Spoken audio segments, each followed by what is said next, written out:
भगवान വീണ്ടും ഒരു അവസരം കൂടെ കർത്താവ് തന്നിരിക്കുകയാണ്. प्रभु का वचन की उपस्थिति में आने के लिए प्रभु ने और एक अवसर दिया है. കർത്താവ് നമുക്ക് തരുന്ന അവസരങ്ങളെല്ലാം നിത്യമായിട്ട് നമുക്ക് പ്രയോജനപ്പെടണം എന്നാണ് കർത്താവ് ആഗ്രഹിക്കുന്നത്. और प्रभु का यही आग्रह है कि जब भी हमको इस तरह वचन सुनने के लिए अवसर मिलता है उसका परिणाम और लाभ अनंतता तक होना चाहिए. നമ്മള് യോഹന്നാന്റെ സുവിശേഷം നമ്മൾ പഠിക്കുമ്പോൾ हम लोग जब यूहन्ना का सुसमाचार पढ़ते हैं അതിനകത്ത് കർത്താവിന്റെ പബ്ലിക് മിനിസ്ട്രിയെ കൂടാതെ തന്റെ ശിഷ്യന്മാരോട് ചേർന്ന് വളരെ സ്നേഹപരമായ ഹൃദയപൂർവ്വമായി സംസാരിക്കുന്ന ഒരു വലിയ ഒരു ദീർഘമായ ഒരു പ്രഭാഷണമാണ് 13, 14, 15, 16, 17 അധ്യായങ്ങളിലുള്ളത്.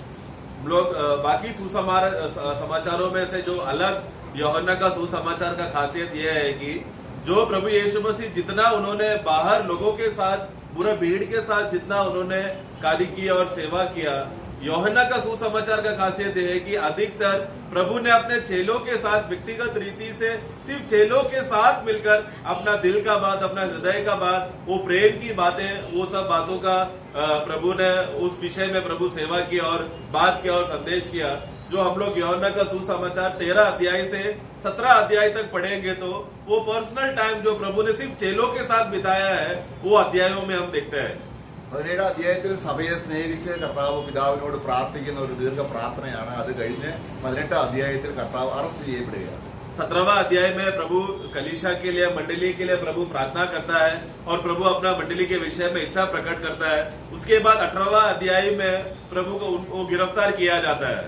15 അധ്യായത്തിലേക്ക് വരുമ്പോൾ परंतु अब 15 अध्याय आज हम देखेंगे. उस अध्याय में നാമും കർത്താവുമായുള്ള അഭേദ്യ ബന്ധത്തിന്റെ യാഥാർത്ഥ്യം ഒരു മുന്തിരിവള്ളിയും മുന്തിരി അതിന്റെ ബ്രാഞ്ചും അതിന്റെ ആ സ്റ്റെമ്മും തമ്മിലുള്ള ബന്ധം പോലെ പറഞ്ഞിട്ട് കർത്താവ് അതിന്റെ 13ാം വാക്യത്തിൽ കർത്താവ് പറയുന്ന ഒരു വിശേഷപ്പെട്ട ഒരു പദമാണ് നമ്മൾ ഇന്ന് ചിന്തിക്കുന്നത്. तो वहां पर प्रभु 15वां अध्याय में शुरू करते समय में कि किस तरह हम लोग डाली है और हम प्रभु के साथ बने हुए रहना है, इस तरह का बातें बोलकर 13वां वाक्य में है जो आज का मूल्य विषय जो हम लोग मनन करना है, जो आग्रह रखता हूँ. 13वां वाक्य पढ़े.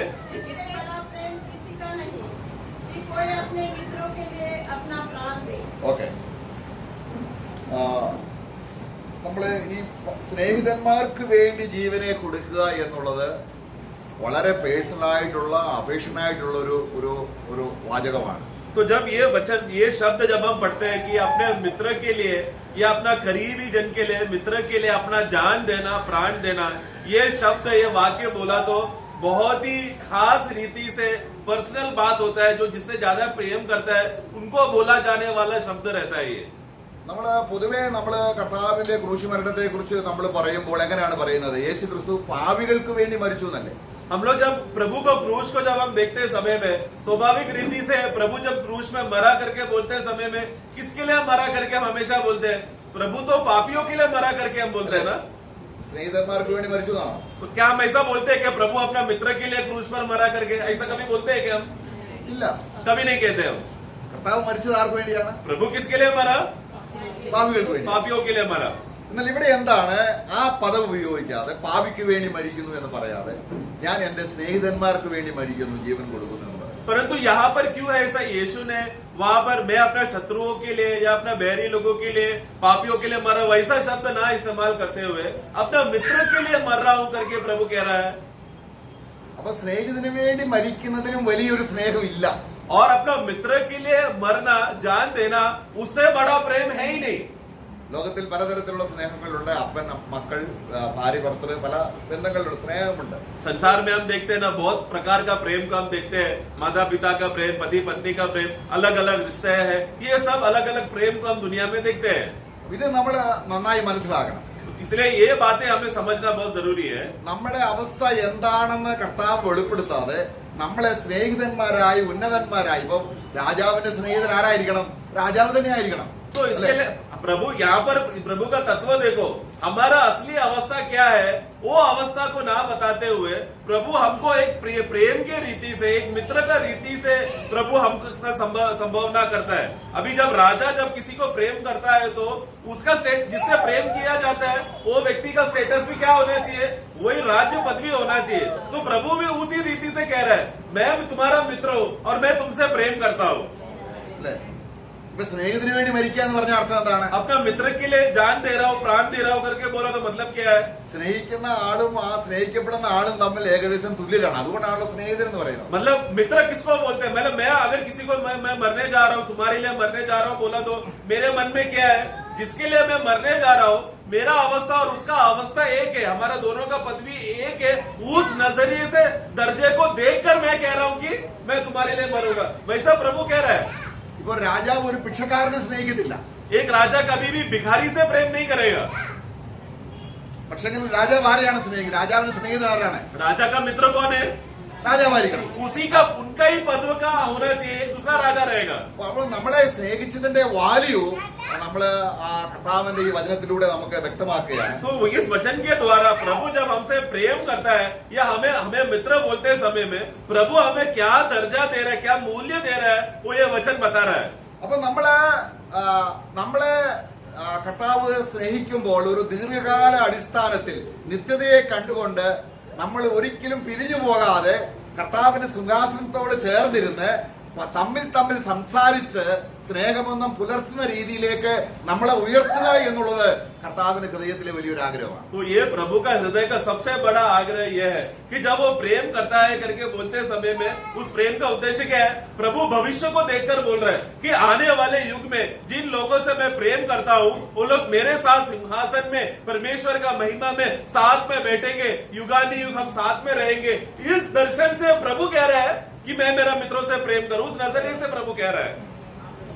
അപ്പൊ നമ്മുടെ ഇപ്പോഴത്തെ അവസ്ഥയെ സുവിശേഷത്തിൽ നമ്മള് കർത്താവ് പറയുന്നില്ല, നമ്മുടെ ഇപ്പോഴത്തെ അവസ്ഥ ഉപദേശപരമായ രീതിയിൽ വരുമ്പോൾ പൗലോസ് പറയുന്നുണ്ട് നമ്മുടെ അവസ്ഥ എന്താണ്. तो हमारा असली अवस्था क्या है करके उपदेश के रीति में सुसमाचार सुनकर तुम लोग हमारा अवस्था क्या है करके वो रीति से नहीं जाते हुए उसके बारे में कौन कह रहा है? पौलुस बताता है रोमियो का पुस्तक में अपना लेखाओं में वो कहता है कि हम लोग कौन है, पापी है, बेरी है। ये सब अवस्था पौलुस उपदेश देते समय में हमारा असली अवस्था क्या है और प्रभु किन लोगों के लिए मरा करके ये बात कह रहा है। लेकिन प्रभु उस भाग में ना जाते हुए भविष्य को देखकर हमारा अवस्था क्या है वो देखकर प्रभु कह रहा है कि मैं अपना मित्र के लिए जान दे रहा हूँ। അപ്പോൾ സ്നേഹത്തിന് വേണ്ടി മരിക്കുന്നു എന്ന് കർത്താവ് പറഞ്ഞതിന്റെ അർത്ഥം മനസ്സിലാക്കാൻ നമ്മളെ ലേഖനങ്ങളിലേക്ക് പോകേണ്ടതുണ്ട്. इसके लिए प्रभु कहता है कि मैं मेरे मित्रों के लिए अपना प्राण दे रहा हूँ, जान दे रहा हूँ। ये बात को उस तत्व का समझना है तो लेखाओं में प्रभु प्रेम के विषय में क्या है उसको भी समझना जरूरी है। റോമലേഖനം 5 അധ്യായം അതിന്റെ 6 മുതൽ 10 വരെയുള്ള വാക്യങ്ങൾ വായിക്കുമ്പോൾ നമ്മുടെ യഥാർത്ഥത്തിലുള്ള സ്ഥിതി എന്താണെന്ന് നമ്മുടെ വെളിപ്പെടുന്നുണ്ട്. ആർക്കു വേണ്ടിയാണ് ക്രിസ്തു മരിച്ചതെന്ന് റോമലേഖനം അതിന്റെ 5 അധ്യായം 6 മുതൽ 10 വരെ വാക്യങ്ങൾ വായിക്കുമ്പോൾ അവിടെ വ്യക്തമാണ്. വായിക്കണ്ട, നമുക്കത് പരിചയമുള്ള കാര്യമാണ്. तो हम लोग ये बात जानते हैं, रोमियो का पुस्तक जब हम 5वां अध्याय पढ़ते समय में 6 से लेकर 10 तक अभी पढ़ने की जरूरत नहीं है, रेफरेंस के लिए आप ले लेना। तो वहां पर हमारा अवस्था क्या है करके पौलुस उपदेश की रीति से बताना चाहते हैं कि हमारा असलियत क्या है, किस अवस्थे में हम है और किन के लिए मसीह आकर मरा करके वहां पर बताया जा रहा है। അവിടെ രാജാവിന്റെ സ്നേഹിതനായിരിക്കാനുള്ള ഒരു യോഗ്യതയും നമുക്കില്ല. അവിടെ നമ്മൾ ബലഹീനരായിരുന്നപ്പോൾ എന്ന് പറഞ്ഞാൽ तो वहां पर देखो एक राजा आकर हमारे लिए मर रहा है, ये वाला इन लोगों के लिए मर रहा है करके बोलते समय में ये लोग मित्र है करके ऐसा बोलने का कोई भी गुण वहां पर लिखा नहीं है। क्योंकि वहां पर क्या लिखा है? हम लोग जब कमजोर है ऐसे समय पर प्रभु आकर मरा। मतलब क्या है? റോമലേഖനം 5:6 എന്താ വായിക്കുന്നത്? रोमियो 5 का 6 में हम क्या पढ़ते हैं? क्योंकि जब हम निर्बल ही थे, हाँ मतलब निर्बल ही थे। हमारा अवस्था क्या है? हम निर्बल है। ഒരു രാജാവുള്ളപ്പോൾ मतलब एक राजा है ആ രാജാവിന്റെ മുമ്പിൽ വരാൻ യോഗ്യതയില്ല. तो निर्बल है मतलब क्या? इस महान राजा के सामने हम लोग आकर खड़े हो जाए ऐसा योग्यता हमारे में अंदर नहीं है। രാജാവിന് വസ്ത്രമില്ല, राजा का राजीय वस्त्र नहीं है हमारे पास, രാജാവിന്റെ ജീവിത സ്റ്റൈൽ ഇല്ല. और जो राजा जिस जीवन का शैली में वो तत्व में जी रहा है वो रीति हमारे पास नहीं है। രാജാവ് നിയമം പാലിക്കുന്നവനാണ്. राजा हमेशा सब प्रकार का नियम पालन करने वाला व्यक्ति है। അപ്പൊ അതൊന്നും ചെയ്യാൻ കഴിവില്ലാത്ത നമുക്ക് വേണ്ടി वो सब बातों को हम जो पालन नहीं कर सकते, ऐसे कमजोर लोगों के लिए, എന്ന് പറഞ്ഞാൽ ബലഹീനരായ നമുക്ക് വേണ്ടി, जो कमजोर है उन लोगों के लिए। പിന്നെ നമ്മൾ വായിക്കുന്നത് എന്താണ്? फिर हम क्या पढ़ते हैं? നമ്മൾ പാപികളായിരിക്കുമ്പോൾ, പാപികൾ എന്ന് പറഞ്ഞാൽ ഒരു രാജാവുമായിട്ട് ഒരു ബന്ധവുമില്ല. 8वां वाक्य में हम पढ़ते हैं कि जब हम पापी ही थे, मतलब राजा के साथ कोई रिश्ता नहीं है। പിന്നീട് നമ്മൾ വായിക്കുകയാണ്, നമ്മൾ അതിന്റെ 5-ാം അധ്യായത്തിന്റെ 10-ാം വാക്യം, നമ്മൾ സ്റ്റിൽ എനിമീസ്, ശത്രുക്കളായിരുന്നപ്പോ. और 10 में हम पढ़ते हैं जब हम बैरी ही थे, मतलब हम जब शत्रुत्व का अवस्था में थे, तो उस समय में प्रभु मरा, അല്ലെ? है ना? രാജാവ് സ്നേഹിതനാണ് വേണ്ടിയാണ് तो മരിക്കുന്നത്. मतलब यहाँ पर राजा अपना मित्र के लिए मर रहा है क्या? ആർക്ക് വേണ്ടിയാണ് മരിക്കുന്നത്? किनके लिए मर रहे हो? വെറും ബലഹീനരായിരിക്കുന്നവർ, मतलब जो कमजोर है, जो पापी पापी है, है, निर्बल पापी और जो शत्रु है, बैरी है। നമ്മളെ പിന്നെ ആരാണ്? हम लोग कौन है? ശത്രുവായിരിക്കുന്നതിന് വേണ്ടി. हम लोग जो बैरी है, शत्रु है, उन लोगों के लिए। രാജാവ് എന്താ ചെയ്യേണ്ട? ശത്രുക്കളെ കൊന്നുകളയല്ലേ ചെയ്യുന്നത്. राजा को क्या होना चाहिए? राज्य में अगर राजा का शत्रु रहेगा, बैरी रहेगा, तो क्या करना चाहिए? कानून के हिसाब से सबको मार देना चाहिए ना। എന്നോട് രാജാവ് എന്ത് ചെയ്യുന്നത്? ഇവിടെ तो പറയുകയാണ്. यहाँ पर प्रभु क्या कर रहा है? അപ്പോൾ നമുക്കിവിടെ നമ്മളെ കർത്താവ് ഈ അവസ്ഥയിലൊക്കെ ആണ് നമ്മളെ കണ്ടെത്തിയതെങ്കിലും, तो ये अवस्था में प्रभु भले ही हमको देख लिया है तो भी, നമ്മുടെ അവസ്ഥ ഇങ്ങനെയൊക്കെ ആണെങ്കിലും हमारा अवस्था ऐसा ही है तो भी, രാജാവ് നല്ലൊരു സ്നേഹിതനാണ്. राजा क्या है? अच्छा प्रेम करने वाला स्वाभाविक व्यक्ति है। ഇവിടെ നമ്മുടെ അവസ്ഥയെ കുറിച്ചല്ല ഇവിടെ വെളിപ്പെടുത്താൻ ആഗ്രഹിക്കുന്നത്. तो प्रभु यहाँ पर हम लोग कितने गिरे हुए नीचे, ये बात दिखाने के लिए राजा को कोई इच्छा नहीं है, നമ്മളെ സ്നേഹിക്കുന്ന വ്യക്തി എങ്ങനെയുള്ളവനാണ്, बल्कि हमसे प्रेम करने वाला व्यक्ति, उसका स्वभाव कैसा है, वो राजा हमको बताना चाहता है पवित्र आत्मा की मदद से। हमें നമ്മൾ ആരെന്നുള്ളതല്ല, हम लोग कौन है, हमारा अवस्था क्या है, वो नहीं है विषय, നമ്മളെ സ്നേഹിക്കുന്നത് ആരാണ്, परंतु हमसे कौन प्रेम कर रहा है, वो प्रभु कौन है। നമ്മളിലേക്ക് നോക്കി നമ്മൾ നിരാശപ്പെടാനല്ല, क्योंकि हम हमारा बुरा अवस्था को देखकर निराश हो जाए, उसके लिए नहीं, നമ്മളെ ആര് സ്നേഹിക്കുന്നു എന്നതിലേക്ക് നോക്കി ധൈര്യം പ്രാപിച്ച് സന്തോഷവാന്മാരാകാനാണ് ആഗ്രഹിക്കുന്നത്. बल्कि कौन हमसे प्रेम कर रहा है, ये बात का असलियत मालूम पड़कर एक बड़ा खुशी और उत्साह और आनंद से, हिम्मत से होकर जीने का जीवन होने के लिए कारण बन रहा है प्रभु हमसे प्रेम करके। നമുക്ക് ലൂക്കോസുവിശേഷം അതിന്റെ 10-ാം അധ്യായത്തിൽ നല്ല സമരിയക്കാരനെ അറിയാലേ? लूका का पुस्तक 10वां अध्याय में वहाँ पर एक अच्छा शमरिया के बारे में प्रभु वहाँ पर कहता है। അവിടെ ഒരു നിയമജ്ഞനായിരിക്കുന്ന അല്ലെങ്കിൽ ഒരു ശാസ്ത്രി വന്നിട്ട് പറയുകയാണ്, ഏറ്റവും പ്രധാന കൽപ്പന ഏതാണ്? നിന്റെ ദൈവമായ യഹോവയെ പൂർണ്ണ ഹൃദയത്തോടും പൂർണ്ണ ആത്മാവോടും ഒക്കെ സ്നേഹിക്കണം, നിന്റെ കൂട്ടുകാരനെ നിന്നെ പോലെ തന്നെ സ്നേഹിക്കണം. അപ്പൊ അങ്ങനെ പറയുമ്പോൾ ആരാണ് കൂട്ടുകാരൻ എന്നുള്ളൊരു ചോദ്യം ചോദിക്കുകയാണ്. तो वहाँ पर एक प्रमाणी वहाँ पर प्रभु से आकर बात करते समय में व्यवस्था का सबसे बड़ा आज्ञा कौन सा है करके बोलते समय में, तो प्रभु कहता है कि परमेश्वर को, यहोवा परमेश्वर को पूर्ण हृदय से, पूर्ण मन से प्रेम करना, और अपना पड़ोसी से भी तुम उसी रीति से प्रेम करना। तो ये बात सुनकर वो प्रमाणी को अपने आप को धर्मी ठहराना था, इसके लिए वो पूछ रहे वाक्य 29 में, तो फिर मेरा पड़ोसी कौन है? वहाँ पर पड़ोसी यानी कि मित्र के उद्देश्य में है, तो मेरा मित्र, मेरा पड़ोसी कौन है करके वो यीशु को पूछ रहा है।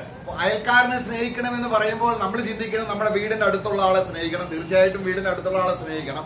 അയൽക്കാരൻ എന്ന കർത്താവോട് ഉദ്ദേശിക്കുന്നത് ഒരു അല്ലെങ്കിൽ ഒരു നല്ല സ്നേഹിതൻ എങ്ങനെയുള്ളവനായിരിക്കണം എന്ന് ഇതിലൂടെ കർത്താവ് പറയുകയാണ്. 29 पढ़ना जल्दी से। परंतु उसने अपने आप को धर्मी ठहराने की इच्छा से यीशु से पूछा, तो मेरा पड़ोसी कौन है? तो ये वाक्य पढ़कर हम लोग क्या बोलते हैं तुरंत, मतलब हमारा घर के बाजू का पड़ोसी, उससे हमें प्रेम करना है। तो ये बात तो सच है, हमें उसे प्रेम करना है, लेकिन प्रभु यहाँ पर एक तत्व बोलते समय में, अपना पड़ोसी से प्रेम करो करके बोलते समय में, यहाँ पर पड़ोसी का गुण किस रीति से है, ये बात बताने के लिए प्रभु यहाँ पर कह रहा है, तुम अपना पड़ोसी से पूरा मन से प्रेम करो।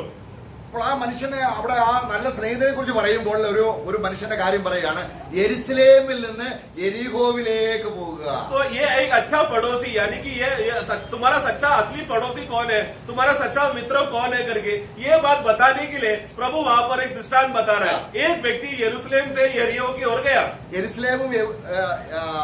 യെരുശലേമും അതുപോലെ നമ്മളിവിടെ വായിച്ച യെരിഹോവും തമ്മിലുള്ള ആ സ്ഥലത്തിന്റെ ആ സ്ട്രക്ചർ നമുക്ക് നോക്കുമ്പോൾ യെരുശലേം ഉയർന്ന സ്ഥലമാണ്, യെരിഹോ താഴ്ന്ന 3000 അടി താഴ്ചയിലാണ്. അപ്പോൾ ഉയർന്ന സ്ഥലത്ത് നിന്നും താഴ്ചയിലേക്ക് യാത്ര ചെയ്യുന്ന ഒരു മനുഷ്യന്റെ കാര്യം പറയുക. तो यहाँ पर देखो दोनों का अगर स्थान जगह को अगर देखा जाए तो यरूशलेम बोलते समय में वो पहाड़ का ऊंची चोटी को दिखाता है, उसका 300 फुट नीचे जब आते समय पर आता है यरीहो का नगर. तो मतलब अभी ये आदमी कहाँ से यात्रा कर रहा है? ऊपर से नीचे की ओर यात्रा कर रहा है. എന്ന് പറഞ്ഞ അർത്ഥം എന്താണ്? उसका कहने का मतलब क्या है? ഒരാൾ ഉന്നത സ്ഥാനത്ത് ജീവിച്ചിട്ട് പിന്നെ പാപിയായി തീരുന്നതിനെ കുറിച്ചല്ല. यहाँ पर ऐसा नहीं कि एक आदमी बहुत ही पवित्र जीवन जिया, ऊंचा दर्जे में जिया, फिर नीचे पापी बन गया, वैसा नहीं कह रहा है. ഒരു മനുഷ്യനെ നമ്മൾ നോക്കിയാൽ बोले एक व्यक्ति को देखा जाए तो അവൻ ഒരു 10-12 വയസ്സിനുള്ളിൽ മരിച്ചാൽ സ്വർഗത്തിൽ പോകും. वो ऐसा 10-12 उम्र के अंदर ही अगर वो मर जाता है तो हम जानते हैं कि वो स्वर्ग में जाएंगे. ഓ जाएगा क्या? പോകുന്നില്ല, एक व्यक्ति, एक बच्चा പോകുന്നില്ല. 10-12 के साल में, क्योंकि उसने अभी तक पाप को जाना नहीं है, पाप का विषय में वो पहचान नहीं है, ऐसा व्यक्ति, एक बच्चा, बालक, जवान बच्चा 10वां उम्र में 12वां उम्र में मर गया तो उद्धार का विषय में नहीं है, मंडली का विषय का बात नहीं है यहाँ पर, क्योंकि पाप का ज्ञान नहीं होने की वजह से प्रभु उसको नरक में नहीं डालेगा. അല്ലേ? അതാണ് അവനെ യെരുശലേമിന്റെ സ്ഥിതിയാണ് കൊച്ചു കുഞ്ഞുങ്ങളെ സംബന്ധിച്ചോളം. तो मतलब वहां पर वो क्या बताना चाहता है? यरूशलेम का अवस्था को बताना चाहता है, जो एक शिशु के समान है, एक बालक के समान है. വളർന്നു വരുന്തോറും എങ്ങോട്ട് അവന്റെ യൗവനകാലം, तो जैसे जैसे वो बढ़ते रहते हैं, उसका जवानी आ गया, युवक आ गया, അവൻ എങ്ങോട്ടാണ് പോകുന്നത്? तो वो व्यक्ति क्या हो गया? बालक से जब वो जवान होते रहते समय में वो कहाँ की ओर यात्रा कर रहा है? नीचे की ओर, यरीहो की ओर. അപ്പൊ ഇവിടെ പറയാണ്, तो यहाँ पर कह रहा है ഒരാള് രക്ഷിക്കപ്പെട്ട സ്വർഗത്തിലായിട്ട് പിന്നെ ആ ആള് പിന്മാറ്റത്തിലേക്ക് പോകുന്ന കാര്യമല്ല ഇവിടെ പറയുന്നത്. यहाँ पर वो बात नहीं बता रहे. एक आदमी विश्वासी हो गया, अच्छा यरूशलेम में स्वर्गीय अवस्था में था, फिर अचानक उसको संसार का मोह आ गया, वो संसार में चला गया, वो बात नहीं यहाँ पर बता रहा है. അപ്പോൾ ഒരു നല്ല സ്നേഹിതൻ എന്ന് പറഞ്ഞാൽ मतलब एक अच्छा मित्र मतलब ആരെയാണ് കണ്ടുമുട്ടേണ്ടത്? वो किसको मिलना चाहिए? ഇവിടെ എവിടെയാ യെരുശലേമിൽ നിന്ന് मतलब एक असली मित्र का लाभ किसको होने वाला है? एक ऐसा व्यक्ति जो यरूशलेम से नीचे की ओर जा रहा था, वो व्यक्ति को किससे लाभ हुआ? एक अच्छा मित्र, एक अच्छा पड़ोसी का फायदा उसको मिल रहा है. അവനെ കള്ളൻ പിടിച്ചു. तो ये आदमी यात्रा करते समय में बीच रास्ते में चोर लोग आके पकड़ा, डाकू लोग ने पकड़ा. കള്ളൻ ആരാണ്? चोर कौन है? മുടിപ്പാനും നശിപ്പിക്കാനും വന്നു. चोर कौन है? शैतान, जो नाश करने, चुराने के लिए और खत्म करने के लिए आ रहा है. അവനവന് वस्त्रമെല്ലാം അഴിച്ചു. वो चोर ने क्या किया? ये व्यक्ति का उसको पूरा वस्त्र को फाड़ दिया. അവന്റെ സാധനങ്ങൾ എന്തെങ്കിലും കൊള്ളയടിക്കാന്നുള്ളതല്ല, അവനെ നശിപ്പിക്കുക എന്നുള്ളതാണ്. तो चोर का उद्देश्य यह नहीं कि उसका कोई सामान चुरा ले, बल्कि वो व्यक्ति को ही नाश करे. ये है शैतान का उद्देश्य. വസ്ത്രം എന്തിനെ കാണിക്കുന്നു? वस्त्र क्या दिखाता है? ഒരു നീതിയുടേതായിരിക്കുന്ന നല്ല പ്രവൃത്തി അവന് ചെയ്യാൻ കഴിയുന്നില്ല. मतलब वो धार्मिकता का स्वयं से हम लोग कोई भी धार्मिकता का कार्य हम लोग नहीं कर सकते. പിന്നെ അവനെ മുറിവേൽപ്പിച്ചു. और फिर उसको जख्म दिया. ഓരോ പാപവും അവന് വേണ്ടി സംഭവിക്കുന്ന മുറിവുകളാണ്. मतलब एक एक पाप एक व्यक्ति का जीवन में क्या है? वो पाप का जख्म है जो बाहर दिखाई देता है. അവനെ എന്ത് ചെയ്തു? അർത്ഥപ്രാണനായി. और आधा मरा हुआ दशा में उसको छोड़ दिया. അപ്പോൾ അവനെ ഡ്യൂ ടൈം, തക്ക സമയത്ത്. बाकी 30 पढ़े जल्दी.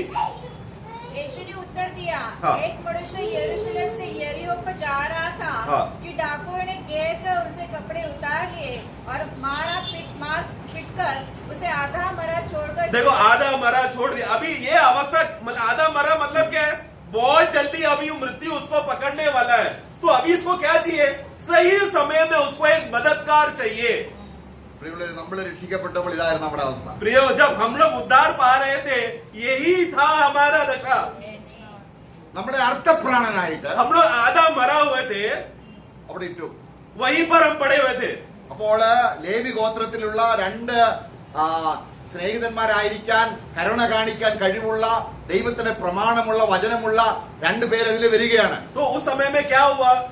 यहूदी इसराइल के गोत्र में से दो प्रकार के जो सबसे हाई स्टैंडर्ड वाले, ऊंचा दर्जा वाले, जो प्रेम क्या है बता सकता है, मित्रता क्या है पालन कर सकता है, व्यवस्था अच्छी तरह से जानता है, वो प्रकार के दो योग्य काबिल व्यक्तियां वहां से गुजरा. ഒരു പുരോഹിതൻ വന്നു. पहला एक याजक गया, എന്ത് ചെയ്തു? क्या किया? കാണാതെ പോലും. वो व्यक्ति को देखकर उधर से बाजू में से चला गया. പിന്നെ അടുത്ത ലേവി ഗോത്രത്തിൽപ്പെട്ട വേറൊരാൾ വന്നു. उसके बाद लेवी गोत्र का दूसरा एक आदमी आया. അവരും എന്ത് ചെയ്തു? उसने भी क्या किया? കൈ കഴുകി. वो भी वहां से हट गया, वहां से वो कुछ नहीं किया. പിന്നെ ആര് വന്നു? फिर कौन आया? एक शमरी आया। എന്തിനാണ് ശമരിയ എന്ന് കർത്താവ് പറഞ്ഞത്? ऐसा क्यों प्रभु ने एक शमरी का नाम क्यों लिया वहां पर? യഹൂദന്മാർ യേശുവിനെ ശമര്യൻ എന്ന് വിളിച്ചു. क्योंकि ये सारे यहूदी लोगों ने यीशु को क्या बुलाता था? देखो एक शमरी हमेशा हमारे साथ नहीं बैठता, पापियों के साथ नहीं बैठता है, तू हमारा राज्य का नहीं है, तू शमरी है बोलकर यीशु को नकारा था यहूदी लोगों ने। അപ്പൊ ഒരു നല്ല കൂട്ടുകാരൻ तो एक अच्छा मित्र, अच्छा पड़ोसी, അവൻ എന്ത് ചെയ്തു? वो क्या किया? അവനെ കണ്ടിട്ട് അവന്റെ മുറിവുകൾ കെട്ടി. നോക്കണം, उसको दया आकर उसने पहला पूरा घाव को उसने पट्टी लगाया। നമ്മുടെ ജീവിതത്തിൽ അത് സംഭവിച്ചിട്ടുണ്ടോ? കർത്താവ് മുറിവ് കെട്ടിയോ? क्या हमारे जीवन में ऐसा कभी एक बार भी हुआ है क्या कि प्रभु ने आकर हमारा जो घाव को आकर उसने मलहम लगाकर हमें पट्टी बांधकर हमें स्वस्थ किया? പിന്നീട് എണ്ണയും വീഞ്ഞും പകർന്നു. और उसके बाद तेल और दाखरस उस पे लगाया എന്നിട്ട് അവന്റെ വാഹനത്തിൽ കയറ്റി और फिर उसी के गाड़ी में बिठाकर അവനെ ഒരു സത്രത്തിൽ കൊണ്ടുപോകും. उसको एक सराय में लेकर आया। Thank you. सराय में लेकर आया। നാസിക് സഭ എന്ന് പറയുന്ന ഒരു സത്രമാണ്. तो नासिक मंडली मतलब क्या है? एक सराय है। യേശു അത് ചെയ്തോ? यीशु ने ऐसा किया गया हमें? हम लोग सब रास्ते में आधा मरे हुए अवस्थे में थे, प्रभु ने हमें उठाकर नासिक सराय में लेकर आया। അപ്പം യേശുവിന്റെ സ്നേഹിതനാകത്തക്കവണ്ണം तो प्रभु ये क्यों कर रहा है कि ये आधा मरा हुआ व्यक्ति वो यीशु का मित्र बन जाए? അപ്പൊ യേശു അവന് വേണ്ടി ചെയ്ത കാര്യങ്ങൾ ഓർക്കുമ്പോൾ तो जब ये व्यक्ति यीशु मेरे लिए ये सब बातें मेरे लिए किया, ये बात जब वो सोचने लगता है, അവനെ അവിടെ സത്രത്തിലാക്കി, उसको सराय में रखा, 2 ദിനാർ കൊടുത്തു. 2 दिनारी दिया। ഇനി എന്തെങ്കിലും കടപ്പെട്ടെങ്കിൽ अभी इससे भी ज्यादा कुछ खर्चा हुआ तो ഞാൻ വരുമ്പോൾ मैं आने के बाद ഞാനത് मैं पूरा करूंगा। പ്രൈസലോ. मैं അപ്പൊ എന്ത് പറയാണ്? मतलब कहने का उद्देश्य क्या है? ഞാൻ ഇനിയും വരും. मैं वापस आऊंगा। വരുമ്പോൾ ആരായിരിക്കണം? मैं आऊंगा तो ये व्यक्ति कौन रहना चाहिए? മുറിവ് കാണാൻ പാടില്ല. उसमें कोई भी जख्म रहना नहीं चाहिए। നീ കള്ളന്റെ കയ്യിൽ പിടിക്കപ്പെട്ടവനാകാൻ പാടില്ല. वो चोर उसको दोबारा पकड़ना नहीं चाहिए, നിന്നെ അവിടെ ആക്കിയവന്റെ സ്നേഹിതനായിരിക്കണം. बल्कि जिसने तुझे रखा है वो व्यक्ति का मित्र बन जाना चाहिए। പ്രൈസലോ. मैं ദൈവം നമ്മളെ സ്നേഹിക്കുന്ന സ്നേഹം എങ്ങനെയാണ്? प्रभु ने जब हमसे प्रेम किया, वो प्रेम का गहराई कैसा है प्रियो?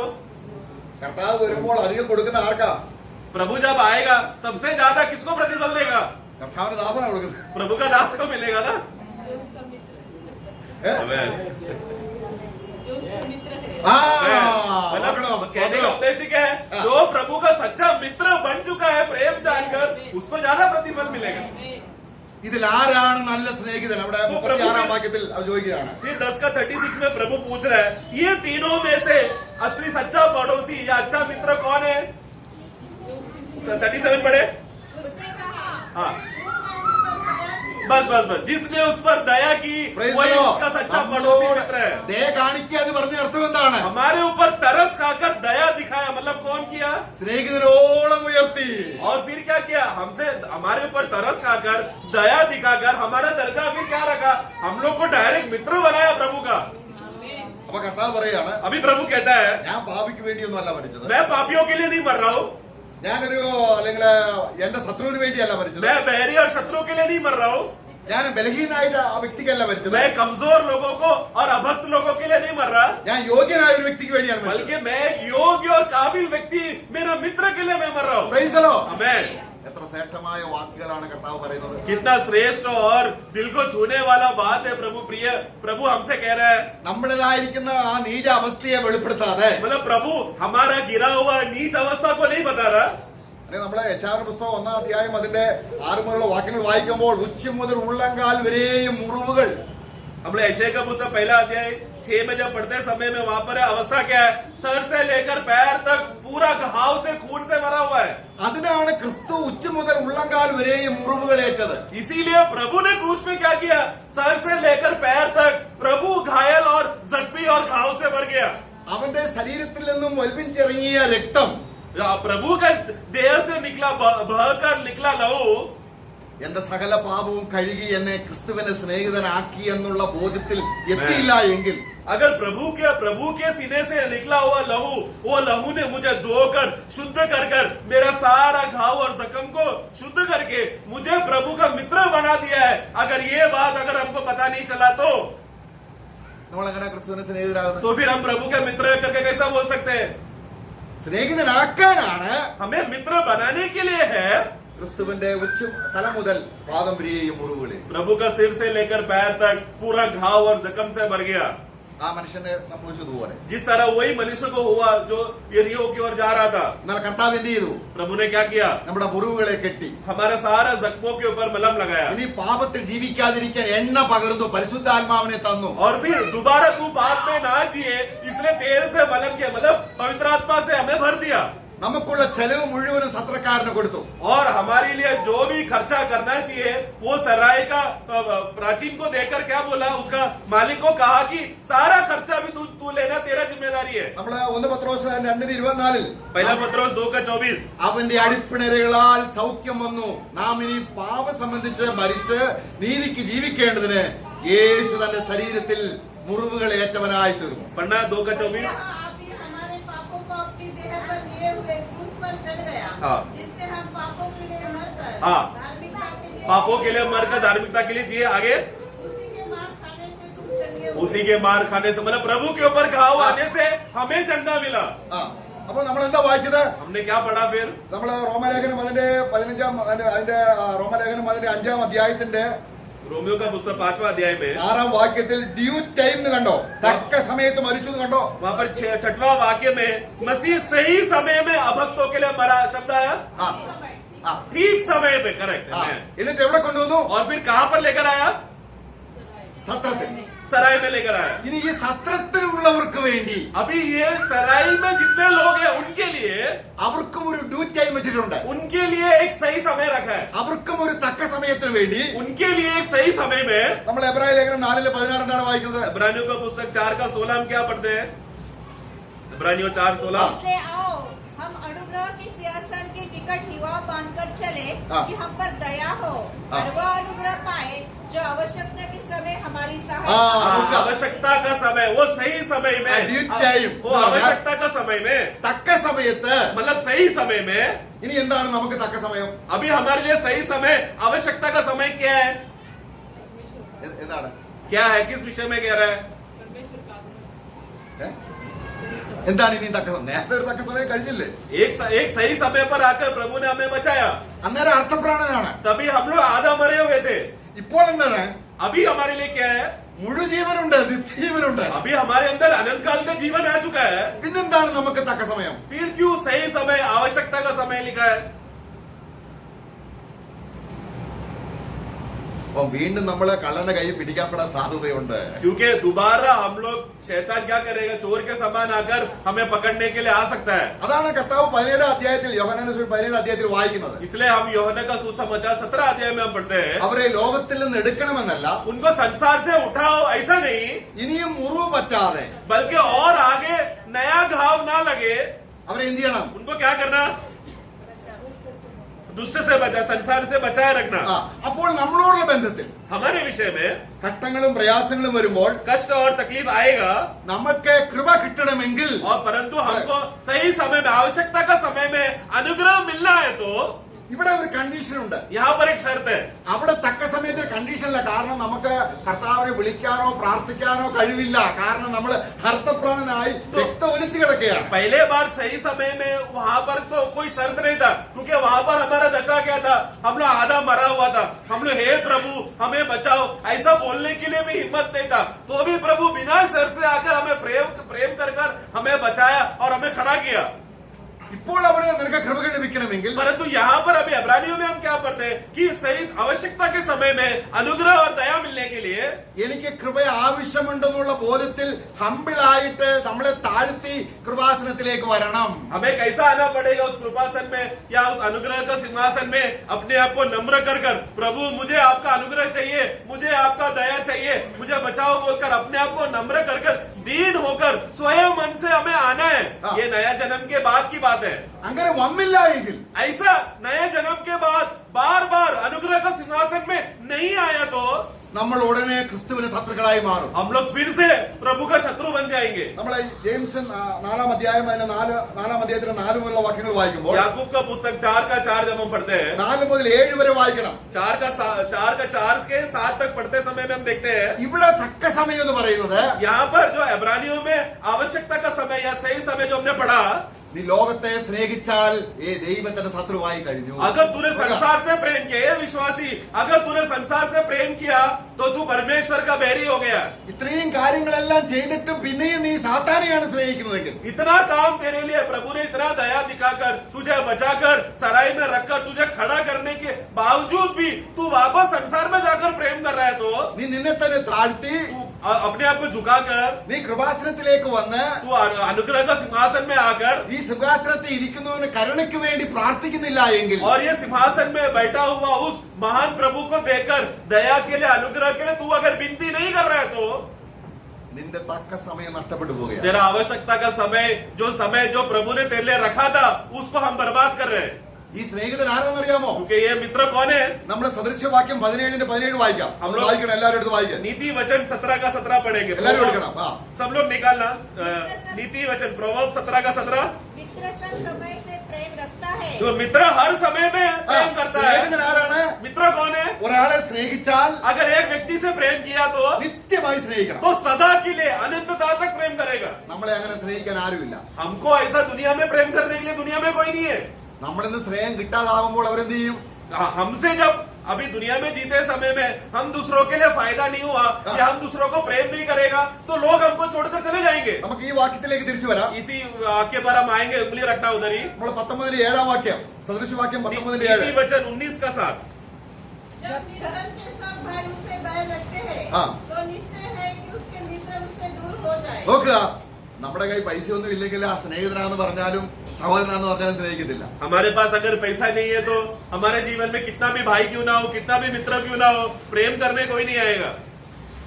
എന്നാൽ ഈ സ്നേഹിതൻ എങ്ങനെയാണ്? परंतु हमारा स्वर्गीय प्रभु वो कैसा मित्र है, किस प्रकार का मित्र है? നമ്മളൊക്കെ ഇല്ലാത്ത ധനം നമ്മുടെ കയ്യിൽ തന്ന് हमारे पास एक ऐसा धन जो हमारे पास था ही नहीं, ऐसा धन उन्होंने हमको दिया। നമ്മളെ സമ്പന്നനാക്കേണ്ടതിന് ധനവാനായ ക്രിസ്തു ദരിദ്രനായി. എത്ര ഭയങ്കരമായ ഒരു വചനമാണത്. हमें धनवान बनाने के लिए धनी यीशु मसीह अपने आप को कंगाल और गरीब किया ताकि हम धनवान हो जाए। कितना श्रेष्ठ वाक्य है प्रिय हो। ലോകത്തിൽ അപ്പനോ അമ്മയ്ക്കോ ഭാര്യയ്ക്കോ ആർക്കും ഇങ്ങനെ സ്നേഹിതനാകാൻ കഴിയുകയില്ല. संसार में माता पिता भाई बहन या पति पत्नी कोई भी अपने पार्टनर को इस रीति से प्रेम कर प्रेम का दर्जा बता नहीं सकता। നമ്മളെ സ്നേഹിതരാക്കാൻ വേണ്ടി നമ്മുടെ താഴ അവസ്ഥയിലേക്ക് ഇറങ്ങി വന്ന് നമ്മളെ ഉയർത്തി വെച്ചിട്ട് പറയുകയാണ്, ഞാൻ ഇനി എല്ലാ കാലവും നിന്നെ സ്നേഹിക്കും. हमें मित्र बनाने के लिए प्रभु ने स्वर्ग का सिंहासन छोड़कर अपने आप को कंगाल कर दरिद्र बनकर आया, फिर हमारे लिए मरकर पुनरुत्थान का जीवन देकर हमें दरिद्र अवस्था से हटाकर हमें स्वर्गीय स्थान में धनवान बनाकर फिर प्रभु बोल रहे हैं, मैं तुझे कभी नहीं छोड़ूंगा, कभी नहीं त्यागूंगा। അപ്പോൾ അങ്ങനെയുള്ള സ്നേഹിതൻ, मगर इस रीति से प्रेम करने वाला हमारा मित्र നമ്മുടെ അനർത്ഥ ദിവസം विपत्ति के दिन में ആരായിരിക്കും? 17 का 17 पढ़े बी पार्ट। भाई बन जाता है। हाँ, विपत्ति के दिन में यही मित्र हमारा भाई बन जाता है। Praise the Lord. Praise the Lord। ഇനി എന്താണ് നമ്മുടെ വിപത്തിന്റെ ദിവസം? वो विपत्ति का दिन कौन सा दिन है, कभी होगा वो? ഏതാ? ഏ? हम लोग महाक्लेश में नहीं- ഭഗവത്ഗീത ബോധത്തിൽ हम लोग महाक्लेश में नहीं जाएंगे। അത് ഇസ്രായേലിന് വേണ്ടിയുള്ളതാണ്. इसराइल के लिए हो। എന്താണ് ഒരു മനുഷ്യന്റെ ഏറ്റവും വലിയ ദുഃഖത്തിന്റെ ദിനം? एक मनुष्य के लिए सबसे बड़ा दुख का दिन, सबसे बड़ा विपत्ति का दिन कौन सा है? രണ്ടാം മരണം. दूसरा मृत्यु। അവിടെ കർത്താവ് സ്നേഹിതനായിട്ടാണോ നമ്മളെ സഹായിച്ചത്, അതോ നമ്മുടെ സഹോദരനായിട്ടാണോ സഹായിച്ചത്? वो हम लोग वो सफेद सिंहासन में ना पहुंचे, हाँ। वो दूसरा मृत्यु हमें ना पकड़े, वो विपत्ति का दिन हमारे ऊपर ना आने के लिए उस दिन प्रभु हमारे लिए क्या बन गया? वो जो मित्र था हमारा भाई बन गया। वो किस विषय में है वो? നമ്മൾ എബ്രായ ലേഖനം 2-ാം അധ്യായത്തിൽ വായിക്കുന്നുണ്ട്. इब्रानियों का पुस्तक 2 का 10 में हम पढ़ते हैं, വിശുദ്ധീകരിക്കുന്നവനും पवित्र करने वाला വിശുദ്ധീകരിക്കപ്പെടുന്നവർക്കും और पवित्र किए जाने वालों का അവന് ദൈവപിതാവാകേണ്ടതിന്, दोनों का मूल एक ही है, दोनों का एक ही पिता है, യേശു നമ്മുടെ സഹോദരനാകേണ്ടതിന്. और यीशु हमारा भाई बन जाने के लिए അതിന് 10-11 വാക്യങ്ങൾ ചേർത്ത് വായിച്ചു നോക്ക്. उसका 10 और 11 पढ़ के देखना साथ में। क्योंकि हाँ, 10-11। हाँ। जिसके सब कुछ है और जिसके द्वारा सब कुछ है, उसे यही अच्छा लगा कि जब वह बहुत से पुत्रों को महिमा में पहुंचाए तो उसके उद्धार के कर्ता को दुख उठाने के द्वारा सिद्ध करे, क्योंकि पवित्र करने वाला और जो पवित्र किए जाते हैं सब एक ही मूल से है। हाँ। इसी कारण वह उन्हें भाई कहने से नहीं लज्जा। അപ്പോൾ യേശു ക്രിസ്തു കഴിച്ച ശരീരയാഗത്താൽ मतलब यीशु मसीह ने जो देह का बलि का जो अर्पण उसने जब किया, അപ്പോൾ അവിടെ കർത്താവ് എങ്ങനെയായിട്ടാണ്? उस समय में प्रभु हमारा क्या बन गया? ചാർച്ചക്കാരനായിട്ട്, हमारे एक बहुत बड़ा गहरा रिश्तेदार बन गया। മക്കൾ ജഡരക്തനോട് കൂടിയവനായതുകൊണ്ട് जब लड़के मांस और लहू में थे, അവനും ജഡരക്തനോട് കൂടിയവനായി. वो भी मांस और लहू के समान बन गया। वाक्य 14 में അപ്പൊ കർത്താവ് വരികയാണ്. तो प्रभु अभी आ रहा है। നമ്മൾ പഴയ നിയമത്തിൽ വായിക്കുന്ന 49 സങ്കീർത്തനം, पुराने नियम में हम लोग भजन संगीता 49 में हम पढ़ते हैं, സഹോദരനെ ശവക്കുഴിയിൽ നിന്ന് രക്ഷിക്കാൻ ആർക്ക് കഴിയത്തില്ല. भाइयों को नाश का दलदल से बचाने के लिए एक भाई दूसरा भाई को बचा नहीं सकता, എന്നാൽ യേശുക്രിസ്തു परंतु यीशु मसीह നമ്മുടെ സഹോദരനായി हमारा भाई बनकर മറുവില കൊടുത്ത് मुक्ति और छुटकारा का दाम देकर, നമ്മളെ വിലയ്ക്ക് വാങ്ങി. हमें दाम देकर हमें खरीद लिया। നമ്മൾ ദൈവത്തിന്റെ മക്കളായി. हम लोग परमेश्वर के बच्चे हो गए। Praise the Lord. Praise the Lord। കർത്താവിന് രണ്ട് തരത്തിലുള്ള സ്നേഹത്തിന്റെ മഹത്വം. मतलब प्रभु का प्रेम का दो प्रकार के पहलू को हम देखते हैं। സഹോദരനായിട്ട് അവൻ മരിക്കുകയാണ്, वो एक भाई बनकर हमारे लिए मर रहा है സ്നേഹിതനായിട്ട് മരിക്കുകയാണ്. और मित्रों के लिए मर रहा है। ഈ സ്നേഹിതൻ എന്താണ്? ये मित्र कौन है? विपत्ति का दिन भाई है। ആയതുകൊണ്ട് इसलिए യേശു എന്റെ സഹോദരനാണെന്ന് മനസ്സിലാക്കിയ यीशु मसीह मेरा भाई है करके समझेंगे तो ഇന്ന് നമ്മുടെ ജീവിതത്തിൽ വരുന്ന ഏത് ഘട്ടത്തിലും इस आबी के समय में विश्वासी बन जाने के बाद हमारे जीवन में कोई भी प्रकार का क्लेश क्यों ना आ जाए, നമ്മൾ ധൈര്യത്തോടെ വരണം. हमें धैर्य के साथ महिमा का सिंहासन में आना है। Praise the Lord. आमेन। അവിടെ ആരായിരിക്കുന്നത്? क्योंकि वहां पर कौन बैठा है? നമ്മുടെ സ്വന്തം സഹോദരൻ. अनुग्रह का सिंहासन में हमारा खुद का बड़ा भाई वहां पर बैठा है। Praise the Lord. Praise the Lord। ദൈവത്തിന്റെ കോടതിയാണ് ഇവിടെ. वहां पर परमेश्वर का न्यायालय है। वहां पर അവിടെ നമുക്ക് എതിർ പാർട്ടിയായിട്ട് സാത്താൻ വന്നിട്ടുണ്ട്. वहां पर शैतान हमेशा हमारे खिलाफ बोलने के लिए वो खड़ा है। वहां पर സഹോദരന്മാരെ കുറ്റം പറയാൻ വരികയാണ്. वो प्रभु के भाइयों के खिलाफ दोष बोलने, उनका गलती निकालने के लिए बार बार दिन रात वो हमारे खिलाफ बात कर रहा है। നീതിമാനായ ന്യായാധിപയുടെ മുമ്പാകെ, പിതാവായ ദൈവത്തിന് മുമ്പാകെ നമ്മുടെ അഡ്വക്കേറ്റായി വക്കീലായിട്ട് ആരാണ് ഹാജരാകുന്നത്? और वहां पर अधिकार में कौन बैठा है? धर्मी परमेश्वर जो एकदम धर्मी है, उनमें अन्याय नहीं है। ऐसे समय में शैतान जब एक एक बातें बोलते समय में वो झूठ नहीं सच बोल रहा है, तभी हमारे लिए वकालत करने, हमें बचाने के लिए, हमें इंसाफ दिलाने के लिए कौन वहां पर खड़ा है? हमें हमारा बड़ा भाई विपत्ति के समय में हमारा भाई खड़ा है। അവനെ വിശ്വാസം വെക്കാൻ പറ്റുമോ? उस प्रभु पर, इस वकील प्रभु यीशु मसीह पे हम विश्वास रख सकते हैं क्या? भरोसा कर सकते हैं क्या? हमें അങ്ങനെയെങ്കിൽ ऐसा है तो ഇന്ന് നമ്മൾ ഘട്ടങ്ങളിലൂടെ പോകുമ്പോൾ आज भले ही हम कष्ट से जाए, സ്നേഹിതൻ എന്നും സ്നേഹിക്കും. एक मित्र क्या करेगा? जैसा नीति वचन 17:17 में पढ़ा, नीति मित्र ने अगर प्रेम किया तो सर्वदा प्रेम करेगा। അനർത്ഥ ദിവസങ്ങൾ വരുമ്പോൾ, और विपत्ति के दिनों में, കാരണം ഇതിനേക്കാൾ വലിയ ഇനി അനർത്ഥം നമുക്ക് വരാനില്ല. अभी इससे भी बड़ा विपत्ति नहीं आएगा, എന്നാൽ परंतु നമ്മുടെ ജീവിതത്തിൽ हमारे जीवन में ഘട്ടങ്ങളും പ്രയാസങ്ങളും വരുമ്പോൾ कष्ट और क्लेश जब आएगा, നമ്മൾ എവിടേക്ക് വരണം? हमें कहां पर आना है? उस अनुग्रह, हमारा बड़ा भाई जहां पर बैठा वहां पर आना है। എത്ര വലിയ അഷുറൻസ് ആണ് ദൈവം നമുക്ക് തന്നിരിക്കുന്നത്. कितना बड़ा वो जो आश्वासन प्रभु ने हमको दिया है, എത്ര ഭയങ്കര ധൈര്യമാണ്. कितना धैर्य हमको दिया है। അവിടെ ഭയന്ന് വരാനാണോ പറയുന്നത്? वहां पर डर डर के आओ बोला है क्या? हाँ, मतलब बिना धैर्य से तुम लोग आओ कहते हैं। आमेन, आमेन। ധൈര്യത്തോടെ അടുത്ത് വരുവീൻ. हिम्मत से हमें आना है, धैर्य से आना है। കാര്യം എന്താണ്? कारण क्या है? അവൻ സ്നേഹിക്കുന്നെങ്കിൽ എന്നും സ്നേഹിക്കും. क्योंकि अगर प्रभु एक बार प्रेम किया तो हमेशा हमेशा के लिए प्रेम करेगा। നമ്മൾ പിന്മാറി പോയേക്കാം. हम लोग शायद पीछे हट जाएंगे, संसार में हम चले जाएंगे, നമ്മൾ എത്രയോ പ്രാവശ്യം തെറ്റിപ്പോയിട്ടുണ്ട്. हम लोग कितने बार प्रियो गलती की है, പക്ഷേ അവൻ പിന്നെയും സ്നേഹിക്കുകയാണ്. फिर भी प्रभु निरंतर हमसे प्रेम करते रह रहे हैं। നമുക്ക് മാനസാന്തരം തരുന്നത് പോലും ദൈവത്തിന്റെ ആത്മാവാണ്. हमें मन फिराव का जो मन दे रहा है वो भी पवित्र आत्मा के द्वारा है। പക്ഷെങ്കിൽ പിന്നെയും പിന്നെയും നമ്മുടെ ശരീരത്തെ മുറിവേൽപ്പിക്കുന്ന ജഡത്തിന്റെ ഇഷ്ടത്തിന് നമ്മളെ ഏൽപ്പിച്ചു കൊടുക്കാതെ, लेकिन फिर भी बार बार हमें घायल कर सकता है, हमें घाव कर सकता है, ऐसा शारीरिक अभिलाषाओं के पीछे ना जाते हुए പിന്നെ ആരുടെ ഇഷ്ടത്തിന് പോകണം? बल्कि किसका इच्छा के पास जाना है? നമ്മുടെ കർത്താവ് മൂത്ത സഹോദരൻ. हमारा बड़ा भाई। അതുകൊണ്ടാണ് ധൈര്യപൂർവ്വം. इसलिए धैर्य से तुम लोग आओ। അനിയന് ധൈര്യം ഇല്ലെങ്കിൽ എന്ത് ചെയ്യണം? अभी धैर्य नहीं है तो अभी क्या करना है? ധൈര്യം ഇല്ലെങ്കിൽ എന്ത് ചെയ്യണം? धैर्य नहीं है, अभी क्या कर सकते हैं? अभी അപ്പൊ അതുകൊണ്ടാണല്ലോ വായിക്കുന്നത് നമ്മൾ 7-ാം അധ്യായത്തിൽ, इसीलिए हम लोग इब्रानियों का पुस्तक 7वां अध्याय में, അതിന്റെ 4-ാം അധ്യായത്തിൽ വായിക്കുകയാണ്. सॉरी अध्याय 4 में, നമ്മളെ എബ്രായ ലേഖനം അതിന്റെ 4-ാം അധ്യായത്തിൽ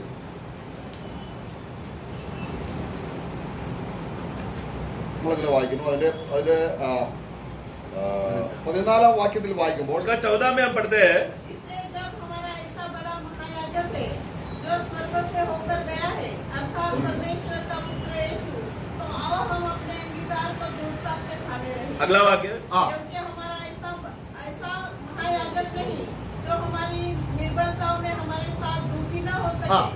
നമ്മള് നേരത്തെ രക്ഷിക്കപ്പെടുന്നതിന് മുൻപേ മുറിവേറ്റ് നമ്മളെ അർദ്ധപ്രാണനായി കിടന്നപ്പോൾ സഹതാപം കാണിച്ച അതേ കർത്താവാണ് ഇപ്പോൾ സഹതാപമുള്ളവനായി നമുക്ക് വേണ്ടി പിതാവിന് വലത്തുഭാഗത്തായിരിക്കുന്നത്. याद करो वो दिन जब लोग आधा मरा हुआ था, हमारे ऊपर पूरा घाव और लहू से भरा हुआ था, तब हमारा अच्छा मित्र प्रभु हमारे पास आकर हमारे ऊपर तरस खाकर दया दिखाया. वही दयालु प्रभु अनुग्रह का सिंहासन में बैठा है. तो धैर्य नहीं है तो वो प्रभु हमारे ऊपर तभी भी तरस खा रहा है. അപ്പോൾ നമുക്ക് യേശു സ്നേഹിതനാണെങ്കിൽ, अगर यीशु मसीह सचमुच हमारा मित्र है तो ആ സ്നേഹം എവിടുണ്ട്? वो प्रेम कहाँ पर है? നമ്മുടെ ഹൃദയങ്ങളിലുണ്ട്, हमारे हृदयों में है. റോമലേഖനം 5:5. रोमियो 5:5. യേശുവിന്റെ സ്നേഹത്തിന്റെ അതേ വിതുമ്പുന്ന അനുഭവം നമ്മുടെ ഹൃദയത്തിൽ പരിശുദ്ധാത്മാവ് തന്നിരിക്കുകയാണ്. यीशु मसीह के हृदय में, यीशु जब इस दुनिया में जीते समय में जैसा वो प्रेम में भरा था और जैसा उस प्रेम का भावना में यीशु चलता था, वही सेम टू सेम प्रेम का भावना पवित्र आत्मा हमारे हृदयों में उंडेला है. എന്നാൽ പരിശുദ്ധാത്മാവിനെ ദുഃഖിപ്പിച്ചാലോ, परंतु पवित्र आत्मा को अगर दुखी किया तो നമുക്ക് എന്ത് സംഭവിക്കുന്നു? तो क्या होगा? നമ്മളെ യേശു ക്രിസ്തുവിന്റെ എനിമിയായി തീരുക. तो फिर हम लोग तभी यीशु मसीह का शत्रु बन जा रहे हैं. हम लोग എപ്പോഴാണ് നമ്മൾ ക്രിസ്തുവിന്റെ ശത്രുവാകുന്നത്? कब हम प्रभु का शत्रु बन रहे हैं? നമ്മളെ ജെയിംസിന്റെ പുസ്തകത്തിൽ വായിച്ചപ്പോൾ, जैसा हम लोग याकूब का 4:4 में हमने पढ़ा था, संसार से प्रेम करना. നമ്മൾക്ക് നിഗളം വരുമ്പോൾ, जब हमारे अंदर अहंकार आएगा, സൗമ്യനായ ക്രിസ്തുവിന്റെ പ്രകൃതിയിൽ നിന്ന് താഴ്ത്തപ്പെട്ട, यानी कि यीशु मसीह जो दयालु और सौम्य है, उस स्वभाव से अगर हम लोग हट जाए तो നമ്മൾ എന്ത് ചെയ്യുന്നു? ദൈവത്തിന്റെ ആത്മാവിന് നമുക്ക് കൃപ പകരാൻ കഴിയുന്നില്ല. तो अगर हम लोग हमारे अंदर सौम्य दयालु नम्रता दीनता ये स्वभाव और नम्रता में अगर हम लोग आदि नहीं हुआ है तो पवित्र आत्मा को हमारे अंदर प्रभु का प्रेम में बढ़ाने के लिए नहीं हो पाएगा, क्योंकि हम लोग हटीले मन के हो गए. നമുക്ക് സ്നേഹിതനാകണമെങ്കിൽ, अगर हमको प्रभु का सच्चा मित्र बने रहना है तो നമ്മൾ ക്രിസ്തുവിനെ പോലെ, കാരണം ദൈവത്തോടുള്ള സമത്വം മുറുകെ പിടിച്ചുകൊള്ളണമെന്ന് വിചാരിക്കാതെ തന്നെത്താൻ താഴ്ത്തിയ മനോഭാവം, मतलब यीशु मसीह का मनोभावना हमें होना है, जो मैं ईश्वर हूँ, मैं पापियों को मरने बचाने के लिए मैं नहीं जाऊंगा, ऐसा स्वभाव ना दिखाते हुए उसने स्वर्ग का सारा सिंहासन और अधिकार को छोड़कर अपने आप को नम्र करके मनुष्य बनकर, दास बनकर वो दुनिया में जैसा अपने आप को नम्र किया, वैसा मनोभावना हमें होना है. കർത്താവിന്റെ അടുക്കിലേക്ക് വരണം. और प्रभु के पास आना है. നിന്നെ പോലെ വിനീഗ്രത എനിക്ക് തരണം. हे प्रभु, आपके जैसा सौम्य और नम्र मन मुझे भी देना प्रभु.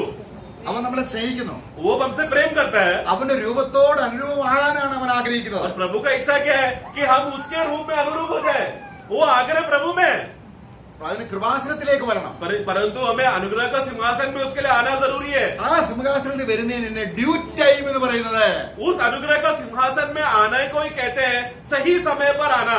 അല്ല എങ്കിൽ नहीं तो നീ ആക്രമിക്കപ്പെടും, तो तुम्हारे ऊपर आक्रमण किया जाएगा, നിന്നിൽ ദുഷ്ടത വരും, दुष्टता हमारे अंदर आएगा, നീ നിന്നെ തന്നെ ഉയർത്തും, और अपने आप को स्वयं को ऊंचा उठाने का स्वभाव आएगा, നിനക്ക് സമാധാനം നഷ്ടപ്പെടും, शांति खो बैठेंगे സാത്താൻ നിന്നെ വീണ്ടുപയോഗിക്കും. और शैतान तुझे फिर से इस्तेमाल करेगा. അപ്പോൾ യേശുവിന്റെ സ്നേഹിതനാകാൻ ജീവൻ കൊടുത്തതില് നമ്മൾ ഒരു വിലയില്ലാത്തവനായ യേശു ക്രിസ്തുവിനെ തള്ളിക്കളയുക. तो ऐसे समय में शैतान के लिए हम लोग इस्तेमाल किए जा रहे हैं, तो प्रभु ने जो हमारे लिए बलिदान हुआ, प्रभु ने जो हमारे लिए दान चुकाया, उस कार्य को हम लोग निष्फल कर रहे हैं.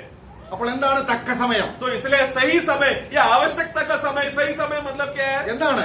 मतलब क्या है? ഈ രാജാവുമായുള്ള കൂട്ടായ്മയ്ക്ക് मतलब वापस उस राजा के साथ सहभागिता और संगति में जुड़ जाना.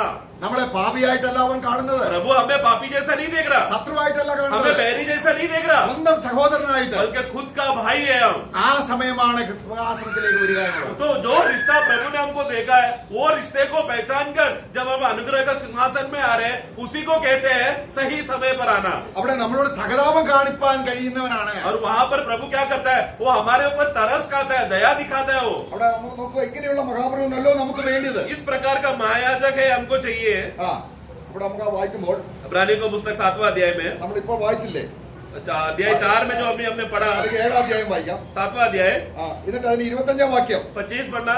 അവിടെ അവൻ നമുക്ക് വേണ്ടി എന്ത് ചെയ്യാണ്? 25 पढ़ना.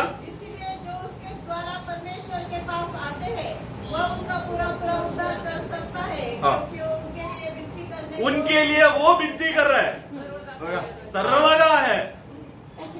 നമ്മൾ അവനെ മറന്നു പോകുന്നത്, അല്ലെങ്കിൽ അവന്റെ അടുക്കിലേക്ക് വരാതിരിക്കുന്നത് വീണ്ടും ശത്രുവിന് നമ്മൾ കളമൊരുക്കുകയാണ്. तो प्रियो, अगर ये महान प्रभु जो हमारे लिए हमेशा तैयार है और प्रेम करते रह रहे, ऐसा प्रभु के पास अगर हम लोग नहीं आ रहे, वो प्रभु से दूर हो रहे, तो शैतान को हमारे अंदर कार्य करने के लिए मौका दे रहे. ഇവിടെ നമ്മൾ വരുമ്പോൾ എങ്ങനെയാണ് വരേണ്ടത്? यहाँ पर हम आते समय में कैसा आना है? प्रभु का सिंहासन पे आते समय में कैसा आना चाहिए हम लोग? अपने आप को नम्र कर कर। ആ എന്ന് പറഞ്ഞാൽ मतलब क्या? നമ്മൾ പ്രാർത്ഥിക്കാൻ പോയ രണ്ടുപേരുടെ കാര്യം അറിയുന്നുണ്ട്. हम लोग जानते हैं ना, प्रार्थना करने के लिए जो 2 लोग गए थे, ഇങ്ങനെയും നമുക്ക് വരാം. ये अवस्था हमारे अंदर भी हो सकता है। ലൂക്കോസിന്റെ സുവിശേഷം 18 അധ്യായം लूका का सुसमाचार 18 अध्याय അതിന്റെ 9 മുതലുള്ള വാക്യങ്ങൾ വായിക്കുമ്പോൾ 9 से जब हम पढ़ते हैं, കർത്താവ് നമ്മളെ രക്ഷിച്ച് കരുണ കാണിച്ചത് ഓർക്കാതെ प्रभु ने हमारे ऊपर तरस खाकर दया दिखाकर उद्धार किया करने के बाद भी हम भूल जाएंगे तो എന്നിട്ട് फिर क्या? ഞാൻ മറ്റവനേക്കാൾ ശ്രേഷ്ഠനാണ് തന്നോട് തന്നെ പ്രാർത്ഥിക്കുക. तो भूल जाने वाला व्यक्ति कैसा प्रार्थना करेगा? मैं महान हूँ, मैं अच्छा हूँ, देखो सामने रुकने वाला आदमी जैसा नहीं हूँ बोलकर अपने आप से प्रार्थना करने वाला स्वभाव हो जाएगा। നമ്മൾ എങ്ങനെയായിരിക്കണം? परंतु हमें कैसा होना चाहिए? തന്നെത്താൻ താഴ്ത്തി अपने आप को नकार അവിടെ कर। കർത്താവ് അവസാനം പറയുകയാണ്. वहां पर प्रभु आखिरी में कहता है, അവിടെ അതിന്റെ 14 വാക്യം बाकी 14, मैं तुमसे कहता हूँ कि वह दूसरा नहीं परंतु यही मनुष्य धर्मी ठहरा जाकर, എവിടെയാണ് എപ്പോഴാണ് നമുക്ക് നമ്മളെ താഴ്ത്താൻ അവസരം കിട്ടുന്നത്? आगे बढ़ना। क्योंकि जो कोई अपने आप को बड़ा बनाएगा वह छोटा किया जाएगा, हाँ। और जो अपने आप को छोटा बनाएगा वह बड़ा किया तो जाएगा। कब है ऐसा मौका जब अपने आप को छोटा करे? अपने आप जो अपने आप को छोटा करता है वो कब है मौका? वो कौन सा समय पर करना है अभी? നമ്മളെ കള്ളനാൽ ആകർഷിക്കാൻ നമ്മളെ മുറിവേറ്റ് കിടന്നപ്പോൾ നമുക്ക് അവസരമുണ്ടോ? जब हम लोग घायल पड़े हुए थे, आधा मरा हुआ था, तब हम लोग को ये सब करने हुआ था क्या? तभी हम लोग को नहीं कर पा रहा था, ये सब नहीं हो सकता था हमसे। എന്നാൽ നമ്മൾ അങ്ങനെയുള്ളവരായിരുന്നു എന്ന്, परंतु हम लोग इस प्रकार के नीचे गिरे हुए लोग थे, പാപിയായിരുന്നു, हम पापी थे, അഭക്തനായിരുന്നു, अभक्त थे, രോഗിയായിരുന്നു, बीमार थे പിന്നെന്താണ് ശത്രുവായിരുന്നു. और हम शत्रु थे, എന്നിട്ടും तो भी കർത്താവ് എന്നെ നീ സ്നേഹിക്കുന്നു, प्रभु आपने मुझसे तो भी प्रेम किया, ഇനി നിത്യമായി എന്നെ സ്നേഹിക്കുന്നു. और उसके बाद भी अनंतता तक आप मुझसे प्रेम करते रहेंगे। അവൻ എന്ത് കിട്ടും? उनको क्या मिलेगा? അവന് കൃപ കിട്ടും. ऐसा व्यक्ति जो समझ रहा है कि प्रभु निरंतर प्रेम कर रहा है, उसको और अनुग्रह मिलेगा। അവൻ നീതീകരിക്കപ്പെട്ടവനായി പോയി എന്ന് പറഞ്ഞാൽ मतलब वहां पर देखो, वो एक आदमी जो चुंगी लेने वाला धर्मी ठहराया जाकर चला गया, उसका मतलब അവൻ ദൈവത്തിന്റെ ഭവനത്തിലേക്ക് രാജാവിന്റെ സ്നേഹിതനായിട്ടാണ് ചെല്ലുന്നത്. मतलब क्या? वो उसको एक पहचान मिल गया कि वो राजा का मित्र मैं हूँ करके, वो आइडेंटिटी, वो पहचान मिलकर खुशी से वापस जा रहा हूँ Praise the Lord. मैं। നമുക്ക് ഇന്നത്തെ ഡ്യൂ ടൈം, तो इसलिए वो सही समय का सही इस्तेमाल किया, इसलिए वो बच गया। അപ്പൊ നമ്മൾ നമ്മളെ തന്നെ താഴ്ത്തിയ इसलिए जब अपने आप को नम्र करेंगे, അവൻ കൃപ കാണിക്കാൻ, वो दया दिखाने के लिए ദയ കാണിക്കാൻ, और अनुग्रह दिखाने के लिए ഇനിയും നമ്മളോട് ക്ഷമിക്കാൻ, और क्षमा करते रहने के लिए ഇനിയും നമ്മളെ ഉയർത്തുവാൻ. और हमें स्वर्गीय स्थानों में ऊंचा उठाने के लिए। അതാണ് നമ്മൾ യാക്കോബിന്റെ ലേഖനത്തിൽ പിന്നെയും പറയുകയാണ്, याकूब में हम पढ़ते हैं, നിങ്ങള് ഈ രീതിയിലാണെങ്കിൽ നിങ്ങൾ സാത്താന കയ്യിൽ പെടുമെന്ന് ദൈവത്തിന്റെ ദാസൻ പറയുകയാണ്. प्रभु का दास वहां पर याकूब कहना चाहता है कि अगर हम लोग अपने आप को नम्र नहीं करेंगे तो हम लोग शैतान के हाथ में इस्तेमाल किया जाएंगे हम लोग। എന്നാൽ നിങ്ങൾ എന്ത് ചെയ്യണം? परंतु तुम क्या करना? നിങ്ങൾ അതായത് അവിടെ 4-ാം അധ്യായത്തിൽ വായിക്കുകയാണ്, अध्याय 4 में हम पढ़ते हैं, അതിന്റെ 7-ാം വാക്യം, 7वां वाक्य ആകയാൽ നിങ്ങൾ ദൈവത്തിന് കീഴടങ്ങുവേ. पढ़ना। इसलिए इसलिए क्या करना? परमेश्वर के अधीन हो जाओ। परमेश्वर के अधीन हो जाओ। അതാണ് നമ്മള് എബ്രായ ലേഖനം 4:16 വായിച്ചത്. जो हम लोग ने अब्रानियों 4:16 में भी पढ़ा था, अनुग्रह का सिंहासन में आने के लिए നമ്മൾ കീഴടങ്ങാൻ വരണം. अपने आप को नम्र होने के लिए, प्रभु के हाथ में नम्र हो जाने के लिए आना है। കീഴടങ്ങിയാൽ എന്താ അർത്ഥം? नम्र हो गया, अधीन हो गया तो क्या होगा? അവൻ നമ്മെ സ്നേഹിതനായിട്ട് ഉയർത്തും. तो प्रभु हमें मित्र बनाकर ऊंचा उठाएगा। അതാണ് നമ്മൾ അടുത്ത വാക്യം വായിക്കുന്നത്. फिर अगला वाक्य, പാപികളെ, हे पापियों, നിങ്ങളുടെ കൈകളെ വെടിപ്പാക്കുവീൻ. अपना हाथों को धोना, ഇരുമനസ്സുള്ളവരെ, जो दो मन के हैं, നിങ്ങളുടെ ഹൃദയങ്ങളെ ശുദ്ധീകരിപ്പീൻ. अपने हृदय को शुद्ध करो, സങ്കടപ്പെട്ട് ദുഃഖിച്ച് കരവീൻ. तुम लोग रो और विलाप करो। ഇതിൽ പിന്നെ അതിന് 10-ാം വാക്യം വായിക്കുകയാണ്. 10वां वाक्य, प्रभु के सामने दीन बनो। ഇതാണ് കൃപാസനത്തിലേക്ക് വരാൻ പറയുന്നത്. मतलब अब प्रभु के सामने दीन हो जाओ, मतलब क्या? तुम लोग प्रभु के सामने अनुग्रह के सिंहासन में आओ करके कह रहे हैं। നമ്മുടെ വിഷയം എന്ത് തന്നെയാണെങ്കിലും हमारा विषय चाहे कुछ भी हो जाए, ആദ്യം തന്നെ അത് അവനോട് പറയാതെ, पहला ആ വിഷയം ഒന്നും അവനോട് പറയാതെ, तो प्रभु के पास जब हम लोग जब जरूरत का समय क्या होता है, हमारा कुछ जरूरत रहता है, कुछ विषय रहता है, तो वो बातें पहला जाकर ना बताना, നമ്മളെ തന്നെ താഴ്ത്തണം. बल्कि पहला हमें क्या करना है? अपने आप को नम्र और आधीन हो जाओ। विषय बोलने से पहले व्यक्ति आधीन और दीन होना है। കർത്താവേ, हे प्रभु, എന്നെ നിനക്ക് സ്നേഹിക്കാൻ കൃപ തോന്നിയാണ്. प्रभु आप उसे प्रेम करने के लिए, आपको अनुग्रह मिला, दया हुआ आपको मुझसे प्रेम करने के लिए। നീ എന്നെ സ്നേഹിക്കുമ്പോൾ നിത്യമായിട്ട് സ്നേഹിക്കുക. और आप मुझसे प्रेम किया तो सर्वदा से अनंतता तक प्रेम करते जा रहे हैं आप. നീ എനിക്ക് വേണ്ടി എല്ലാം ചെയ്തു. और आपने मेरे लिए सब कुछ कर दिया. അങ്ങനെ കർത്താവുമായിട്ടുള്ള കൂട്ടായ്മയിൽ इस तरह प्रभु के साथ का संगति को നമുക്ക് പിതാവായ ദൈവത്തോടും കൂട്ടായ്മ കിട്ടുകയാണ്. तो इस तरह प्रभु के साथ संगति करने वाला व्यक्ति पिता के साथ भी संगति मिल रहा है. Praise the Lord. Amen. പിതാവിനെ അങ്ങനെയാണ് അംഗീകരിക്കുന്നത്. क्योंकि पिता हमें कैसा स्वीकार रहे हैं? പാപിയായിട്ടാണോ? हमें पापी के रूप में स्वीकार रहे क्या? ബലഹീനായിട്ടാണോ? कमजोर रीति में क्या? അന്യജാതിപ്പെട്ടവനായിട്ടാണോ? अन्य जाति के रीति में क्या? മകൻ എന്ന് വിളിക്കാൻ बल्कि बेटे के रीति से. എത്ര സ്വീകാര്യമാണ്. देखो कितना बड़ा स्वीकार हमें मिल रहा है. യേശുവിന്റെ സഹോദരനായി, हम यीशु मसीह के भाई बन गए, പിതാവിന്റെ മകനായി, पिता का बेटा बन गए. ഇങ്ങനെയൊക്കെ സ്ഥിരീകരിക്കപ്പെട്ടിട്ട് इस रीति से बदल जाने के बाद നമ്മുടെ പ്രാർത്ഥന വിഷയം പറയണം. उसके बाद प्रार्थना का विषय बोलना है. പക്ഷെ പറയാൻ കിട്ടത്തില്ല. അപ്പോഴേക്ക് നമ്മുടെ ആത്മാവിലങ്ങ് നിറയും. परंतु हमारा वो प्रार्थना विषय बोलने के लिए हो नहीं पाएगा क्योंकि हम लोग आत्मा से मर जाएंगे. Praise the Lord. Praise the Lord. നമ്മൾ ആരാണ്? क्योंकि हम लोग कौन है प्रियो? യേശുവിന്റെ സ്നേഹിതനാണ്. यीशु मसीह के मित्र है हम लोग. നമ്മുടെ പാപങ്ങളൊന്നും സ്വർഗത്തിൽ കൊണ്ടുപോയി നമ്മളെ പരസ്യമായിട്ട് ലജ്ജിപ്പിക്കാനല്ല ദൈവം ആഗ്രഹിക്കുന്നത്. परमेश्वर का ये आग्रह नहीं है कि हमारे एक एक पाप को स्वर्ग में सबके सामने दिखाकर हमें लज्जित करे. उस तरह का काम करने का इच्छा नहीं है प्रभु का. കർത്താവ് പറയാണ്, प्रभु कहता है, എന്റെ പിതാവ് എന്നെ സ്നേഹിക്കുന്നത് പോലെ നിങ്ങളെ സ്നേഹിക്കും. ഓ, എത്ര ശ്രേഷ്ഠമാണ്. प्रभु कहता है जिस रीति से मेरा पिता मुझसे प्रेम करता है वो सेम रीति से तुमसे भी प्रेम करता है. പക്ഷെങ്കിൽ ഈ പുത്രൻ परंतु ये पुत्र തന്റെ 33 വർഷക്കാലം अपने 33.5 साल का जीवन में ഒരു ദാസനെ പോ एक दास के समान, गुलाम के समान जिया. പിതാവിന് മുമ്പിൽ വീണ് കിടന്ന് ഓർക്കണം. पिता के सामने उस गुलामी में वो जिया. वो बात को याद रखना. തന്റെ ഭൗമിക ജീവിതകാലത്ത് उनका शारीरिक जीवन में ഉറച്ച നിലവിളിയോട് जोर जोर से रोकर पुकार कर പിതാവിന് മുമ്പിൽ തന്നെ താഴ്ത്തി पिता के सामने उसने अपने आप को समर्पण किया, नम्र അവിടെ किया. സ്വർഗത്തിൽ നിന്ന് ഇറങ്ങി വന്നത് തന്നെ താഴ്ചയാണ്. प्रभु स्वर्ग से उतर कर नीचे आया, वही एक नम्रता दीनता का स्वभाव है. ഇനി അവൻ എന്ത് ചെയ്യാണ്? उसके बाद भी भूमि में आकर क्या कर रहा है? പിന്നെ और दीन हो रहा है और नम्र हो रहा है നിലത്ത് കമണ്ണ് വീണ് കരയുകയാണ്. और जमीन पे गिर कर रो रहा है. ആർക്കു വേണ്ടി? किसके लिए? പിതാവിന് വേണ്ടിയാണോ? पिता के लिए क्या? പുത്രന് വേണ്ടിയാണോ? अपने लिए क्या?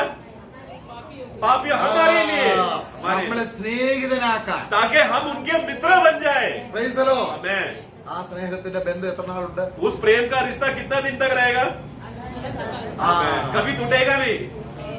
സ്നേഹിതനെ എപ്പോഴും സ്നേഹിക്കും. एक मित्र एक बार प्रेम किया सर्वदा के लिए प्रेम करेगा.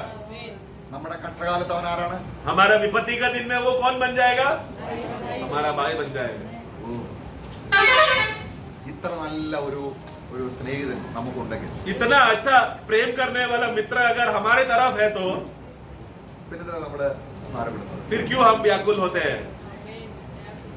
നമുക്ക് ഈ സ്നേഹിതനെ ആയിട്ടുള്ള ബന്ധം കൂടുതൽ വളർത്തിയെടുക്കാം. इसलिए आओ इस प्रेम करने वाला मित्र के साथ का हमारा गहरा रिश्ता और भी गहरा करते रहे. हमारा मित्रता को और गहराई में करें हम लोग. രാജാവിന്റെ സ്നേഹിതനാകുന്ന ഭാഗ്യം ഏറ്റവും ശ്രേഷ്ഠം. राजा का मित्र बन जाना बोला तो इससे बड़ा सौभाग्यता और कुछ नहीं है प्रियो. നമ്മളത് വെളിപ്പെടാൻ പോവുകയാണ്. और वो एक दिन प्रकट होने वाला है. നമ്മളെ ഭീമാ സീറ്റിൽ വരുമ്പോൾ हम लोग जब बीमा मसीह का न्याय के दिन जब आएंगे ആരൊക്കെ ക്രിസ്തുവിന്റെ സ്നേഹിതനാണെന്നുള്ള അവർ വെളിപ്പെടും. वहाँ पर विश्वासी लोग का न्याय करने का कारण क्या, उद्देश्य क्या है?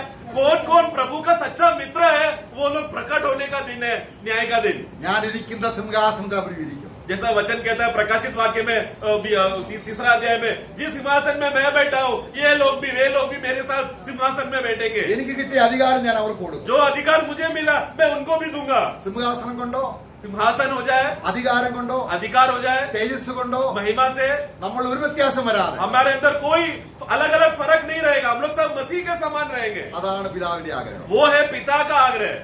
ആൺമീന ദൈവമക്കൾ എന്ന് വിളിക്കപ്പെടുവാൻ देखो हम लोग परमेश्वर का संतान ऐसा बुलाया जाने के लिए परमेश्वर ने हमसे कितना बड़ा प्रेम किया. കർത്താവ് നമ്മുടെ സ്നേഹിതനാണോ? क्या प्रभु हमारा मित्र है क्या? ഈ അർത്ഥമെല്ലാം ഉൾക്കൊണ്ടുകൊണ്ട് ये सारा अर्थ को जानकर ഇനി കർത്താവ് 15 അധ്യായത്തിൽ ആ വാക്യം ഒന്നുകൂടെ വായിക്കാം. 15 അധ്യായത്തിന്റെ യോഹന്ന 15 फिर से वो वाक्य पढ़ेंगे. കർത്താവ് പറയാണ് അവന് ഹൃദയം, അവന് അവരോട് ചേർന്ന് അവനകത്ത് ജാതികൾ ആരുമില്ല. वहाँ पर प्रभु अपना पूरा दिल की बात बता रहा है. वहाँ पर अन्य जाति कोई नहीं है. അവിടെ 13 അധ്യായത്തിന്റെ ആരംഭത്തിൽ പറയുകയാണ്, वहाँ पर 13 अध्याय का शुरुआत जब पढ़ते समय में वहाँ पर एक बात को हम देखते हैं. പെസഹായുടെ ദിവസം അടുത്തു വന്നപ്പോൾ किसोन का दिन जब नजदीक आ गया, കർത്താവ് ഈ ലോകം വിട്ട് പിതാവിന്റെ അടുക്കിലേക്ക് പോകുന്ന കാര്യം പറയുകയാണ്. मतलब प्रभु का समय नजदीक आ गया कि दुनिया को छोड़कर अभी पिता के पास जाने वाला है। അതിനുള്ള അവർ നാഴിക വന്നു എന്നറിഞ്ഞിട്ട് उसका वो समय जब आ गया जानकर ലോകത്തിൽ തനിക്കുള്ളവരെ जो संसार के उनको जो मिला था അവരാരാണ്? वो कौन है? അർത്ഥപ്രാണനായി आधा मरा हुआ യെരുസലേമിൽ നിന്നും യെരിഹോയിലൂടെ യാത്ര ചെയ്ത് यरूशलेम से यरीहो की ओर यात्रा करने वाले लोग, കള്ളന്മാരാൽ പിടിക്കപ്പെട്ട് चोर लोगों ने, डाकू लोगों ने उनको पकड़ के मारा। ഈ അവസ്ഥയിൽ കിടന്ന് നമ്മളെ उस तरह आधा मरा हुआ अवस्थे में हम लोगों को, അതെ എനിക്ക് നീ തന്നവർക്കെല്ലാം ഞാൻ നിത്യജീവനെ കൊടുക്കും. हे प्रभु आपने जितने भी लोगों को मुझे दिया उन लोगों को मैं अनंत काल का जीवन दूंगा।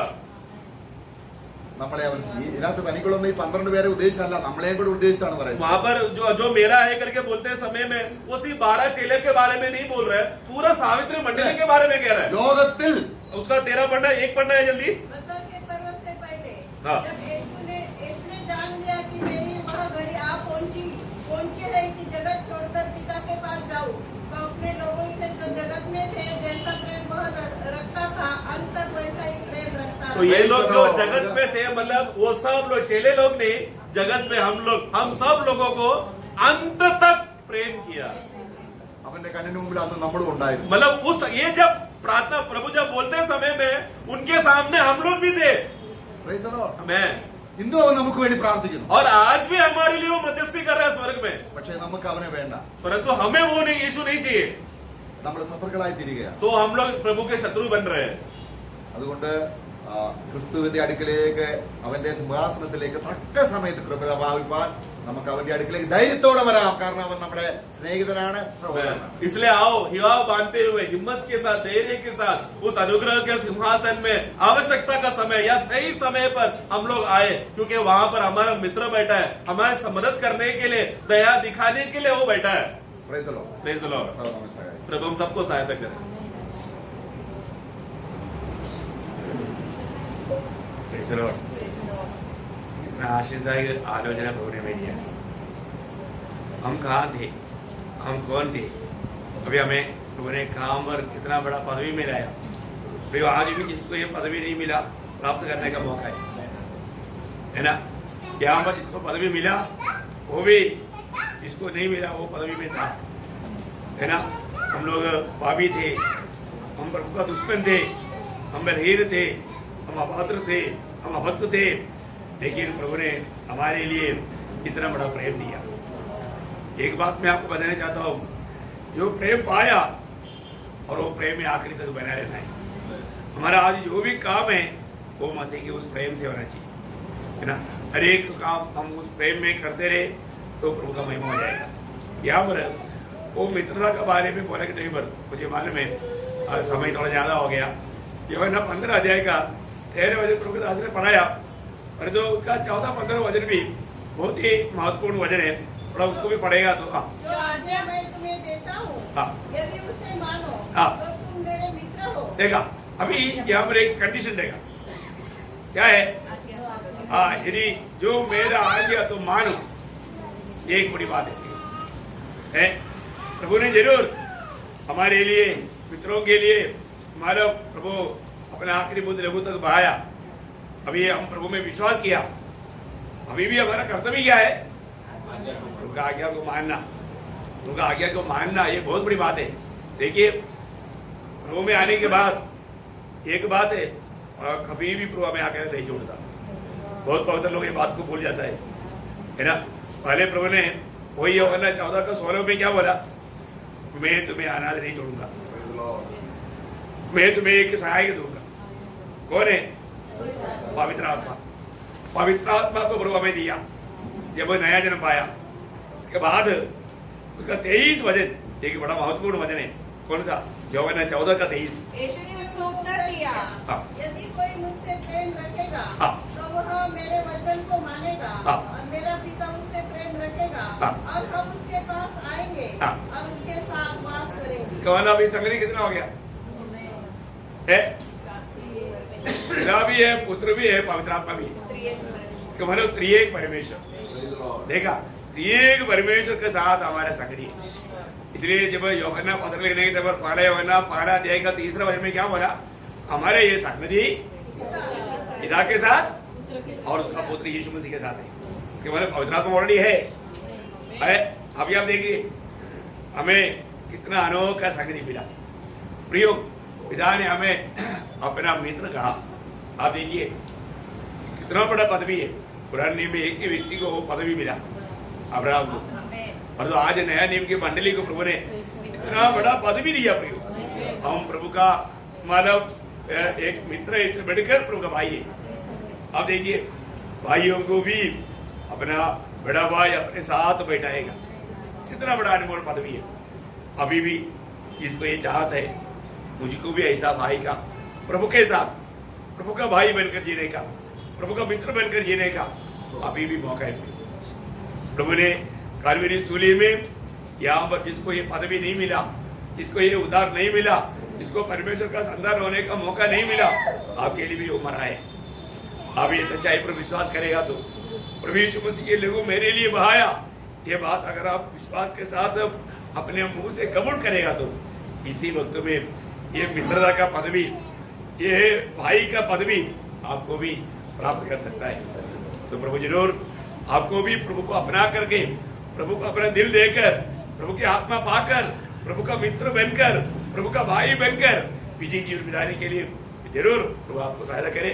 प्रभु ने भजन इतना सुंदर रीति में, बहुत ही गहराई से, बहुत सरल रूप में, जो भी समझने वालों को समझने के लिए कोई दिक्कत नहीं, क्योंकि आत्मा ने इतना सुंदर खोल कर समझाया। प्रभु को बहुत धन्यवाद देता है। भजन बोलने के लिए प्रभु दासों को प्रभु ने सामर्थ्य दिया। प्रभु दासों को भी धन्यवाद, प्रभु को दासों के प्रति धन्यवाद, वो सबके लिए प्रभु धन्यवाद देता हूँ। सारे महिमा प्रभु को देता हूँ। प्रभु को महिमा मिले। आमीन।